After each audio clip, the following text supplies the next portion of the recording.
Hello and welcome back, Earthlings, to the Thundering Dice channel with your boys, the Thundering Dice Brothers. And here we are back with the final episode of Season 1 of Rings of Power, Episode 8. Some things happened to tie up the season, I suppose. So, let's see, we got some rings were forged. So some rings of power were forged to save the elves from certain doom. Nothing really happened with the dwarves. Númenóreans, the king is dead.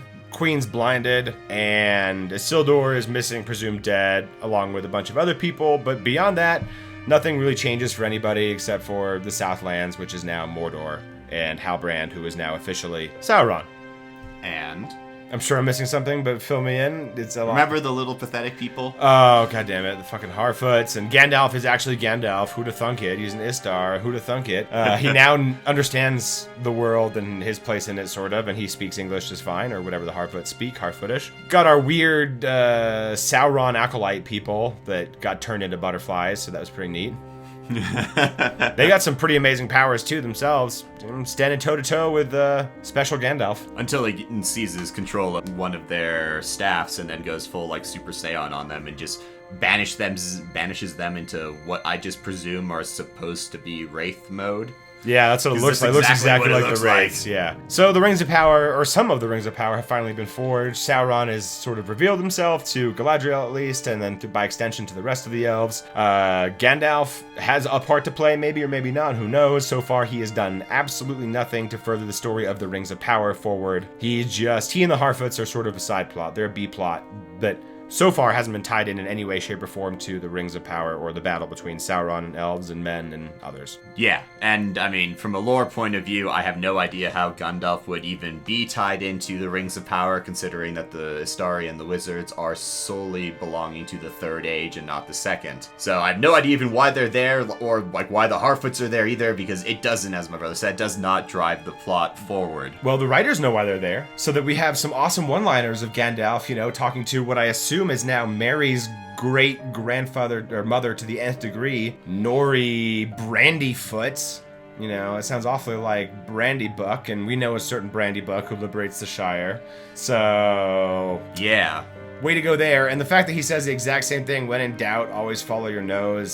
Straight callback from the movie, of course. I mean, yeah. And since we know that in this last episode, the 3 elvish rings were forged, we have an exact date for this episode. So okay. We're in the Second Age, year 1590, which is... How does that line up with every other thing that we know to have happened in this? Mount Doom being created. Is that in the timeline? No, because Mount Doom was created in the First Age sometime by Morgoth, so... So this is bullshit too.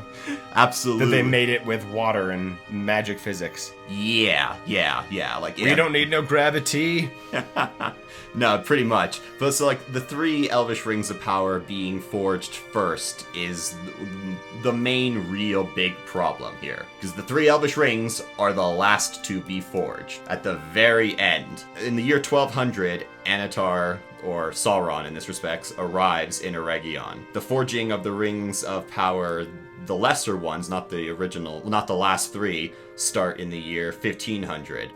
So all the dwarven and other menly ones or whatever have already been forged, wrought, and they were imbued with some powers. And they were never meant for men or dwarves. These were all exclusively meant for elves. Until Sauron was like, no, I need to adapt my plan and change some shit up because the elves are indomitable and I just kind of have to find other creatures that I can bend to my will.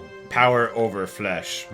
Yeah, which only really works if you're talking about the 9 ring wraiths. Because those actually are pretty much power over flesh. And there's a reason they made those 3 priest things, whatever they were, the creepy blue-eyed, freaky-looking people with magic powers. Yeah, there's a reason they made them look all wraith-like. These are the acolytes of Sauron, even though they don't know what Sauron looks like or where he is, and apparently he's fallen from the sky again is a part of some weird prophecy they've got going on, even though Sauron never really left. He's been chilling. Yeah, and it makes no sense because they kind of changed that story in season 2 too, so you just kind of left up to I don't know, however you want to do it. Yeah, it's great how they appear and they're kind of this random evil force that shows up throughout the series in random spots, and then they get butterflied. Yeah. But not like a chicken. Yeah, and since we talked a little bit about the Númenóreans, They don't really begin establishing colonies on the coast until the year 1800. So 300 years after the forging of the ring, of the last rings, 500 years after the forging began. yes, so they completely scuffed this to high hell. And then We already know there are outposts, according to this show, there are outposts of Numenor somewhere there. Yeah, and then to throw it even further, Pharazôn, the advisor to the king/queen, now depending on how you want to look at it, doesn't become king until the year 3255. Oh, so like millennia afterwards, like the better part of 2,000 years afterwards. Yes, that's how much time is in between this whole show. They have they- no idea where they are. So they just like plucked some names and figures from all over the place, smushed them all together like a wrinkle in time crap. You know, time and space have been warped, and here we are with whatever hodgepodge of years and events and names that they could cobble together. Yeah. Congratulations, Amazon. This is what you get for all the millions of dollars you spent. Like Billions. Billions. Okay, billions of dollars. Are you disappointed yet? Because you should be. Because I can think of many, many cool things to do with billions of dollars that don't involve disappointing millions of fans. No. I mean, yeah. No. And Hell, you can disappoint fans for free. Yeah, exactly. No, yeah, you absolutely can. Yeah, so like the enormous amount of money and the actual, I mean, like they have all these thousands of years that they can technically screw with, and they end up doing these last 8 episodes. Yeah. For season 1. Have they ever illuminated us as to why they chose these characters and these time frames and why they decided to mess with the timeline and the chronology? If they have, I do not remember it. I'm sure they gave some bullcrap reason to say why they needed to change everything and how they did it. Because I mean, I remember listening to some of the ideas and be like Harfoots, they're like mentioned once. So now you gotta like create like a whole society around Harfoots. And like this is how we like started thinking, like we wanted them to be Hobbit-like, but like obviously you can't have them completely Hobbit, because they're 6,000 years fucking removed, depending on what point in Rings of Power you're talking about. So you have to like change all these things, but it has to be close enough that it remembers. And of course, in 6,000 years of wandering and everything, the only change that you're going to really get is from Brandyfoot to Brandy Buck. So, Congratulations. Yeah, like And you settled down. You're not nomadic anymore. Or migratory. They're not really nomadic, they're migratory. Yeah, migratory, because they always like seem to follow, or it's alleged that they follow the same path, because they're always like, oh, we're coming back to the Grove, we're coming back to how this. do they forget the way to get there, too? Why do they need like a special person who knows the way to get there? Wouldn't they all sort of know it and pass it on between them? They all travel in the same path all a single time, and they always talk so much about no one goes off path, so they know the path. It should be well worn. Yeah, because at least burn into their brains. Because there are a couple scenes, like the montage scenes when the Harfoots are moving along, that you do see like turned over wagons or like a wheel in a bog that definitely indicates that they have been on this same trail and someone else fell behind, and so the rest of them were like, fuck it, you died. So at the very end, Poppy saying, oh, well, nothing but steep slopes and bramble bushes ahead. Like, what? Did you not know this? Yeah. I mean, what? You guys are really, really that... You just don't pay attention at all. You blindly follow some dude and hope that he knows what the hell he's doing, can read some star charts. Yeah. Yeah. It also seems like a really bad idea to have, one person be the only person who knows exactly where they're going, kind of bogarting the knowledge. Like, yeah, you know what? Like, y'all can just be really dumb. I'll be the only person who can read. Like, you'd assume they'd have, like, apprentices and stuff. Like, at least in a medieval society, craftsmen would pass on their knowledge, and woodsmen would pass on their woodcraft. It's not like one person knew it all. And why doesn't he have a son? It all, yeah. Or a daughter to pass this shit on? He apparently has no kid. To be a seeker means you're celibate. That's dry balls. And then also, like, how many people have we seen in the Harfoot camp? I mean, it's less than 100, right? How inbred are these fucks? Oh yeah. Well, that's the joke I made while we were watching it. There's all the different colors of the Harfoots. They'd be super homogenized unless there's some kind of like fair where they all intermix and breed and like trade people, like the Fallout shelters or something like that. There is some evidence to suggest that maybe in season 2, another line of Harfoots will be discovered that are a little bit different. These will be called the Proudfoots. Not quite, but close enough. Proud feet. All we can do is make fun of it, though. At this point, it's just like there were some parts that were kind of cool in the episode, like the whole the whole scene with Sauron and Galadriel. That was him trying to like win her over, and she sort of resisting, definitely resisting. That whole scene is incredibly well done. I definitely like the give and take that both of them try to do at the time. He's like, you deceived me. Oh, no, I didn't. I told you I'd done evil. You said you didn't care. And she's like, oh, shit, I actually did say that. I never asked what evil you did. Yeah, you just kind of glossed over it. Yeah, you just took it on blind faith that he was just a bad bandit or something like that. Like, you took Turin's story a little too much to heart, maybe. Yeah, so where we left off with everybody, let's think about this. So the Numenorians have returned home, defeated, broken, bowed, and with a dead king to greet them. Yep. So that's not great. Nope. Elendil is obviously not best pleased because his son Isildur is presumed dead, at least missing, and they certainly left him behind. Yep. The Harfoots have lost their seeker, the trail finder, and Nori is going off with Gandalf. Yeah. So as far as I can see, there should literally be no reason to see the Harfoots ever again. If their only vehicle was to introduce us to Gandalf and that Gandalf's leaving, then we shouldn't have to see the Harfoots again. Fantastic.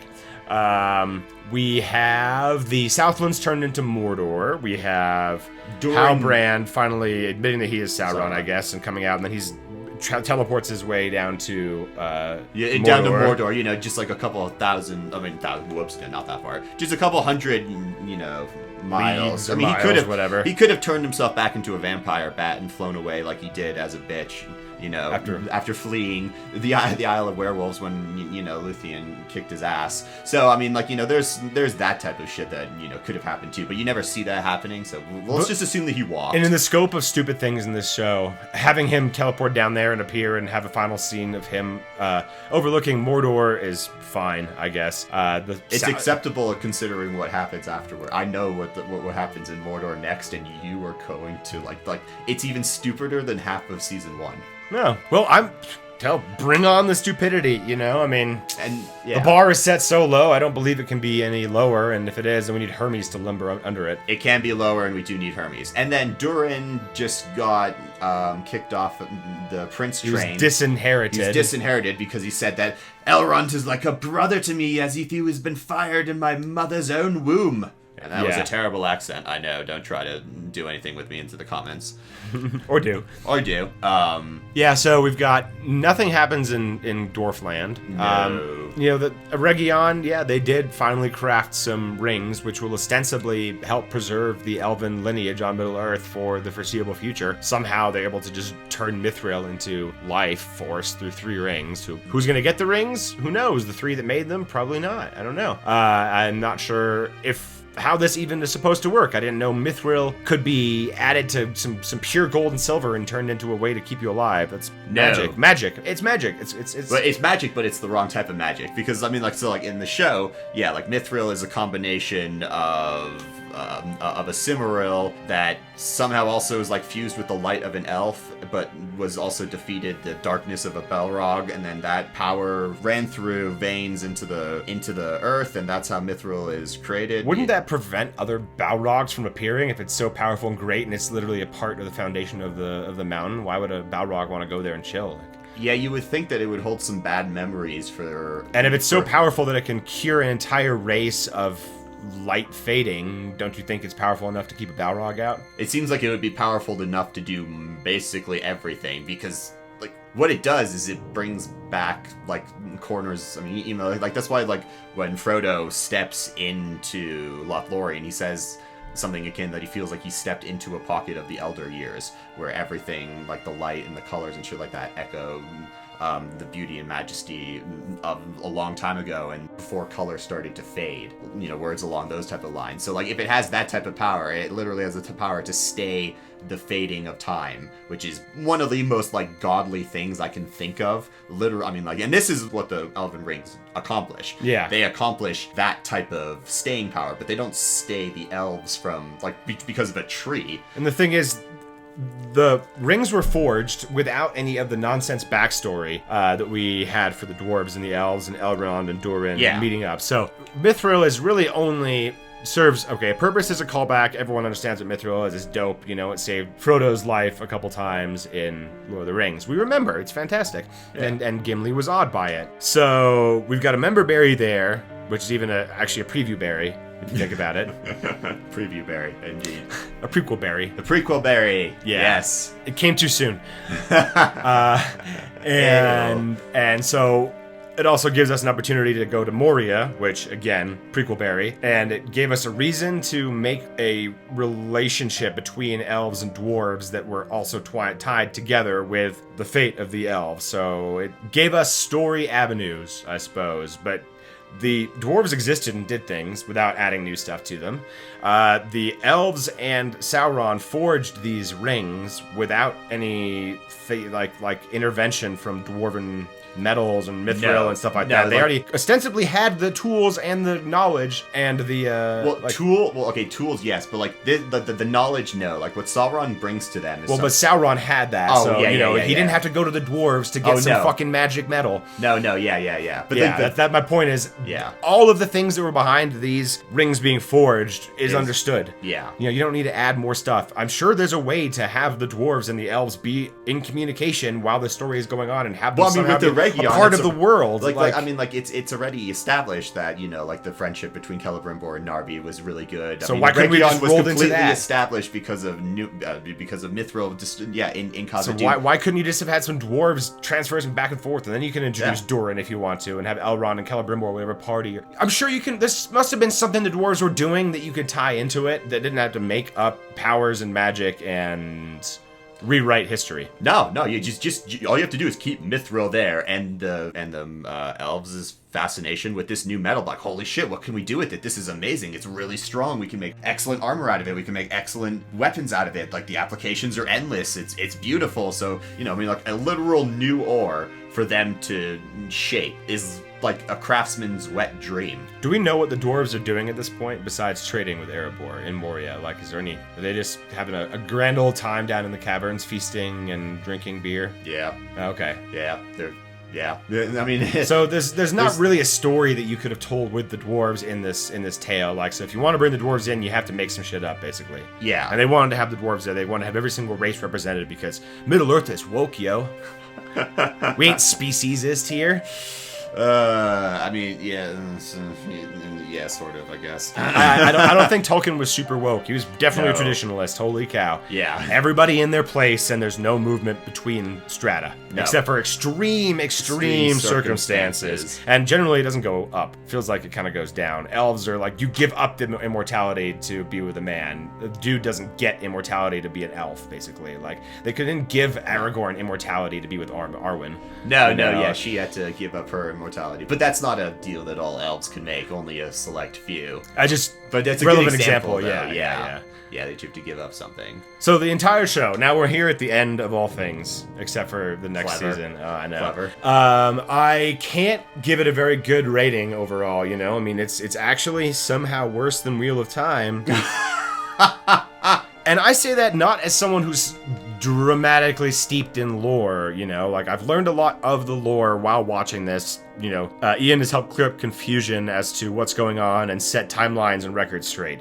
So I've learned a lot there, but just from a consumer perspective, I am a consumer of escapist fantasy, and I want to watch something that's connected to Lord of the Rings because I loved it when I was younger, and I see this on Amazon, and I watch the whole thing. What are my impressions? There's not a lot of things that happen. There aren't people that we care about very much. The people that they try to make us care about are oftentimes stupid. They're left completely threads hanging at the end as well. You want to have this weird relationship with Arondir and Bronwyn. Well, that didn't happen, obviously.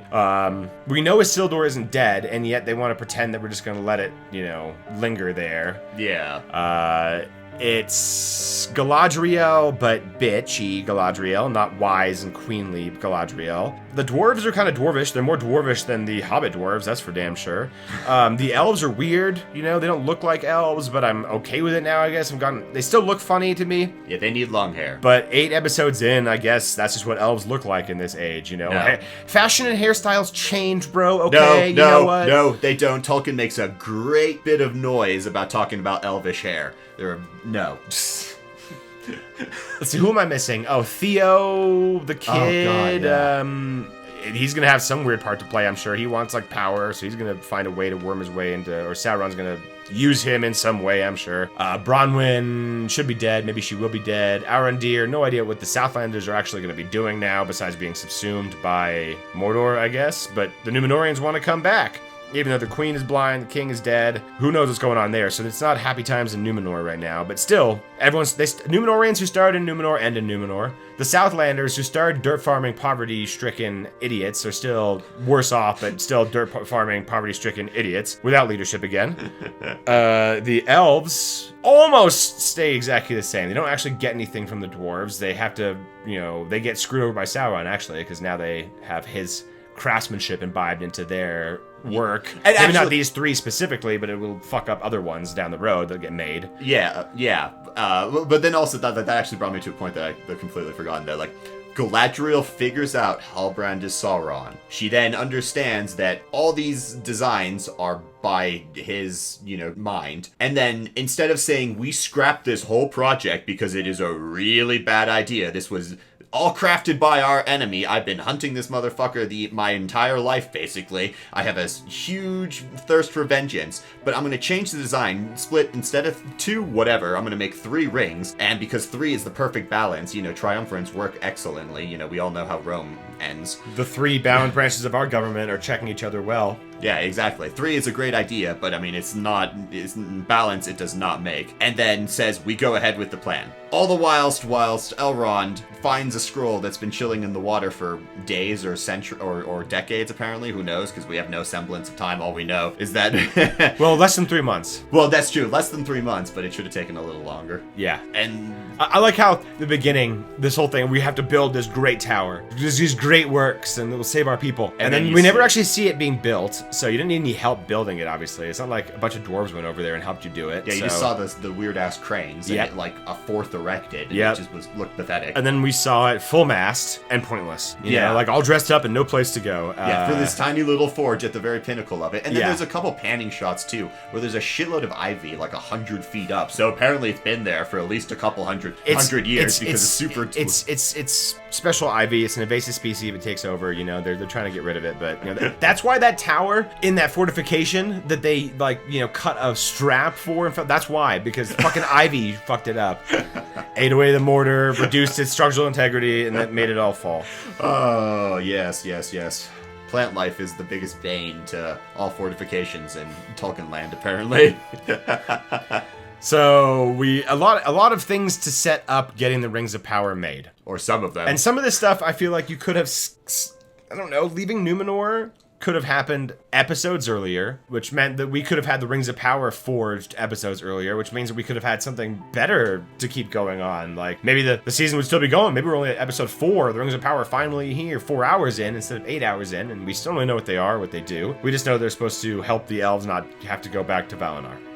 Yeah. Or something. Yeah, but that's basically all you have the idea, like, what are these for? What are they going to do? Stop something. Cool. And this is just in terms of prequels, I mean, this is so obviously a prequel for Lord of the Rings, even though the distance in time between the 2 stories is way too wide for it to be an actual prequel. But the way that they're setting it up, it's so clear that we're showing you Sauron's rise. We're showing you what happens to the elves and what Galadriel, like the younger Galadriel, and how she's going to turn out, and how Elrond is going to turn out. We see a young Gandalf, and we know how he's going to turn out. And we see proto-hobbits, we know how they're going to turn out. So all this entire thing is just a giant prequel for movies and stories that we've seen, but they're spanning such a great distance that it doesn't make sense for it to be a prequel, so it doesn't know what it is. It's a prequel that can't be a prequel. Yeah, with characters that shouldn't exist, doing things out of order, or making things up. Like, it's just a scattered, all over the place mess that tries to tug at your heartstrings with music and one-liners from the movies. Tries to get you involved in the characters, but can't because they're flat and lifeless and 2D, and there's no great main character that you sympathize with. I mean, Galadriel might be the main character, but I don't care about her. And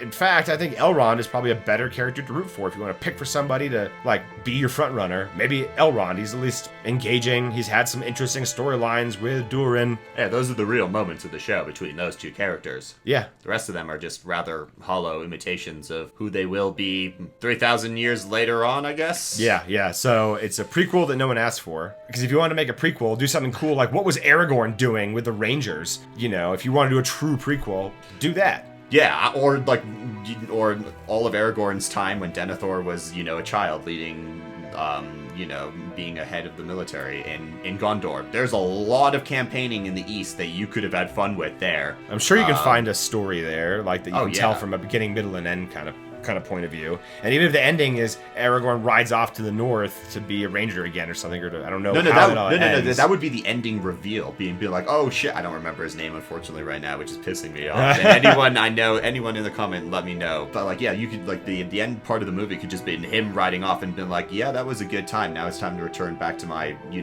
place of origin, more or less, Arnor, and chill out there and be like, oh, so that was Aragorn. Holy shit, that's really cool. Damn, I understand why Denethor didn't like him now. Because he discovers his identity. Yeah, so we could have done all that kind of stuff instead of this. Yeah. And you wouldn't have had to make so much stuff up, so the writers would have had an easier job just focusing on how to tell the story and not what story to tell. Yep. And maybe we would have enjoyed it more. No, yeah, definitely. Yeah, you could have had a story. Because, there isn't a story in Season 1.